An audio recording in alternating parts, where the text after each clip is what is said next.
20, God can do much more than anything we can ask or imagine.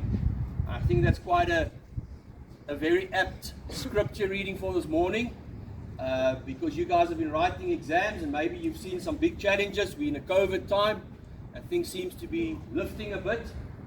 So I think we must always trust God with His plan.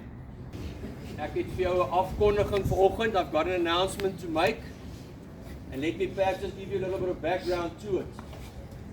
Ek is al 20 jaar betrokke by hierdie skool. Ek was 5 jaar hier op skool gewees.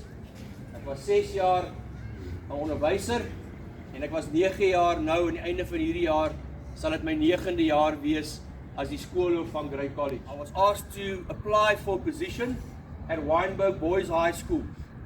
And at that stage I did it in faith.